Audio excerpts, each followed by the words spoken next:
the last time we were here, I equivocally stated that the reshufflement or the appointment of new service chief could portend good or evil for the nation. And it has to do with the intention, the particular intention of the government by making that appointment.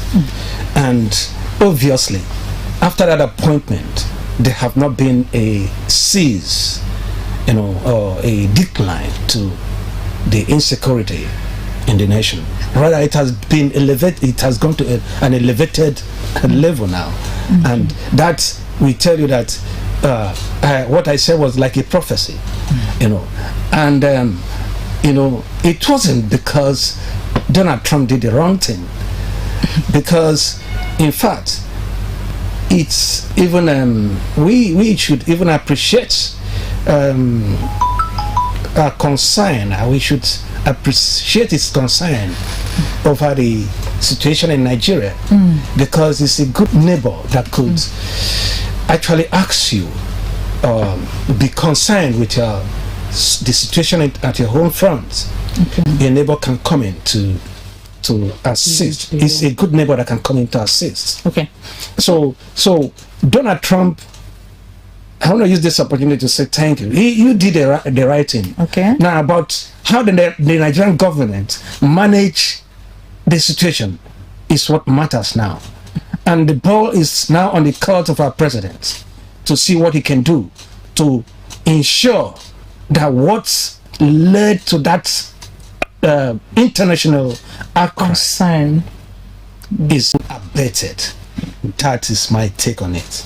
So what will you say concerning this nomination of former chief of defense staff? The nomination in Senate will happen today. So don't you think is one of those actions that the president is taking to make sure that the insecurity is I think curtailed? the nomination of the General Musa as the finance minister, defense minister, it was by reason of the resignation of the former chief of army defense staff on head ground, so to say.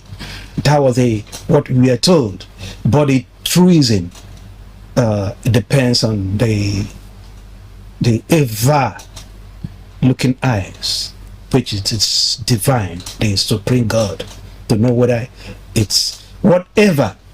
But that wouldn't be the intent. I think the president, Bola, the esteemed president, has been doing some things to turn the hand on the table, so to say, by so many definite and drastic policy changes. For instance, the declaration of state of emergency on security in the nation, and asking that the police and the army should recruit more personnel to embattle the security, and the withdrawal of police personnel from the very important person VIPs in this nation to have an ad hoc training to combat those who are in the bushes, in the forest, forming banditry and terrorism. So to say, the president has done some policy formulation, but that is not all. That is not all. We are looking for a drastic change of momentum in the security apparatus. Because I'd wanted to ask if General Musa is actually the right personnel to be the minister of defense, because looking at that portfolio, just policy making, he will not give direct, as in you shouldn't go to the president direct. That what is your take, as in being the defense minister and not actually going to be the main person that will foresee the defense of this country? The appointment of General Musa is very sensitive, so to say. the appointment of every minister of defense for the nation is very sensitive, Okay. so to say, because any pronouncement he makes As a minister. has Okay. has a very grave repercussion. Look at the pronouncement the former minister made during the attack on the school pupils. Okay, you're talking And- about, let's look at it positively. Yes, His pronouncement, yes. will it affect positively to national security? Yes, As a minister. if it's done with good intention. Okay. It's because he's running the ministerial security apparatus of the country, so he has much to do in terms of policy direction and directive dimension of security governance in the country. For instance, most of his pronouncement can have weight on the psyche of the operatives in the field. Okay. You understand? Absolutely. And most of his action could either make or mar the positive performances. Okay, we're of- not looking at the we're looking at the merits Yes, of alone. course. So let's bring it down to Edo State.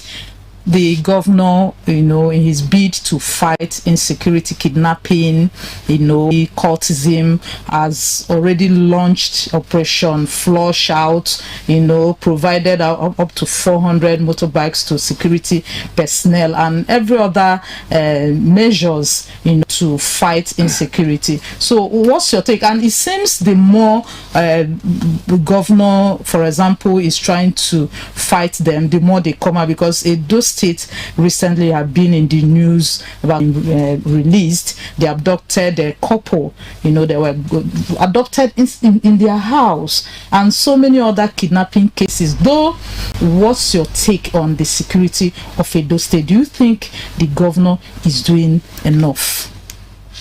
Well, to me, it can never be enough until the whole security opprobrium is brought to calmness.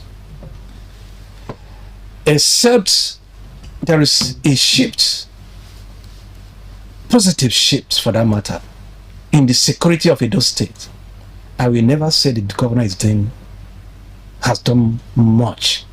He could do well by the actions he has taken so far. I know he meant, or he means well, so to say, for the people of Edo State. But looking at the general scenario of the security challenges in our nation, all hands must be cogitate as is. You see, these are major areas of security concern. These are flashpoints that the governor has to direct his minds to, because these people, if there's going to be any serious attack on the Edo State, is from that axis. And look at, even within Edo State, this axis where the genesis, where these people comes into the state, Okay. and are now creating hooliganism in the state. And if his loyalty to his Citizens. to the citizens of Edo State, Okay. this is the time he has to take to ensure that an average Edo man sleep with his two eyes closed, and he must lend his voice to this ranging debates of state policing. State policing could be the only hope to salvage. Okay, states, when you talk about state policing, it's not something, it has to go through processes. So before the state policing, where I'm looking at how do you see using technology, because most times when you see some of this, somebody can be, when you talk about the government or wherever, you can be tracked easily. But when it comes to, so many people are now saying that why is the government can All right, let me give you an instance of what happened sometime in one of the, I don't mention the states, in the northern state, the governor said, we know where these terrorists are. They live within us. We know their fathers. We know their mothers. We know their children. He is not a security personnel. Now that was after the appointment of the new service chairs. Okay. So an average Edo man knows this. An average Edo man knows the terrain these terrorists live in. Okay. So the governor being the chief security officer, the ball is on his court. On his court, of course. And that is the reason why we're talking about state policing. Okay, of course, state policing, yes. You know, people, of course, when you see something, you say something. Yes. State policing has to do with community policing, living with the people, knowing who is who, and taking directive from the governor and not from the national. At this juncture, we want to call for number that you call to join us in this discussion this morning. Of course, we are discussing insecurity in the states. The guest here is a chief superintendent of police, though retired but not tired. You call in with this number 081 090 4259 CSP.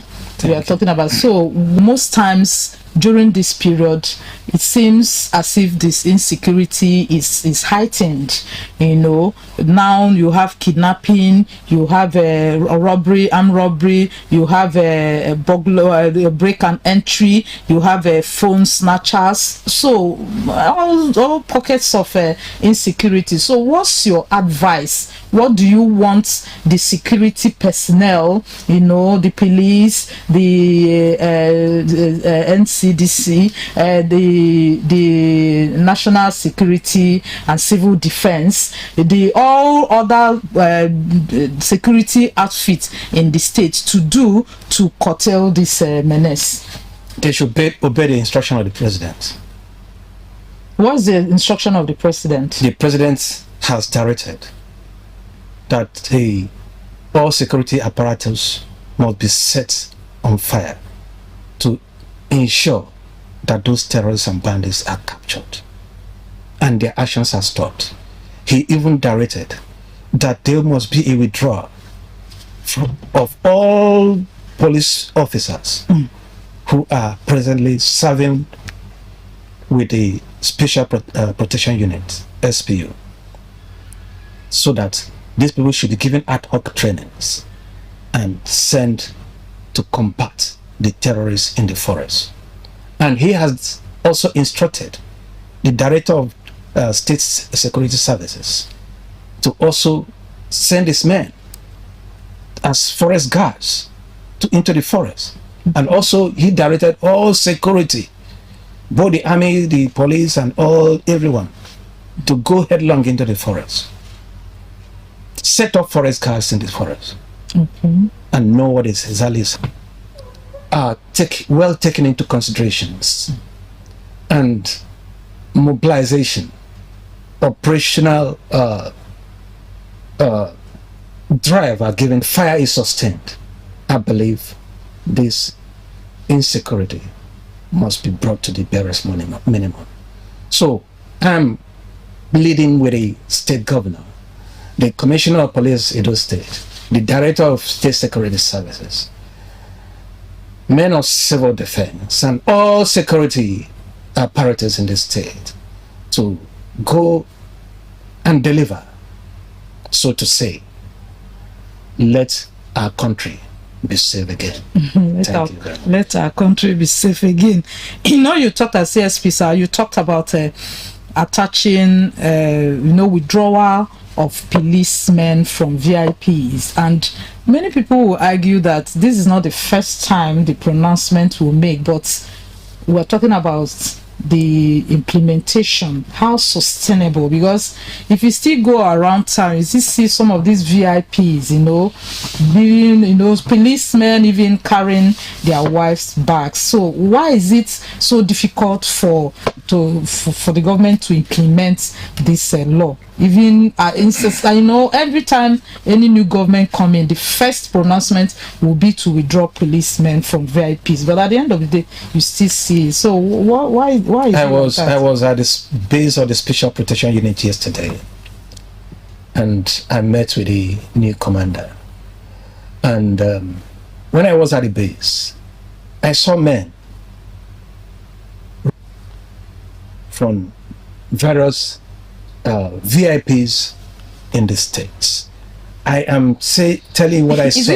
Is it that they were giving new training now, because they are like people coming to a new terrain now? Is it that when you saw that they were giving them training or what, or they are trying? No, they are being data. They are giving orientation because they have Hello. left. Sorry, CSP. Hello. It's like we have a call. Hello. Good morning. Good morning, my guest in the studio. Your name and where you're calling from, sir? My name's Honorable Felix. I'm calling from Ijoba Ward in Oregon Local Government Area of Edo State. Okay, Mr. Felix, thank you for joining us this morning. What people have been discussing in the telly. You see, security of a team. Community policing is the best option to this insecurity we are talking about in Edo State. You see, we started this voluntary security services in my area in 2008. Thank you. We appreciate you. CSP, in the area of what the caller had just said, just 1 minute to round up your closing remarks, sir. The statement or the opinion of the caller is a welcomed, quite welcome opinion, so to say, because you know the community policing has been the in thing for some time in the Nigerian police force. The Nigerian police force held it as sacrosanct at the point of its administrative livelihood, but at a point it waned. It waned, and that is why callers is unfortunately callers are still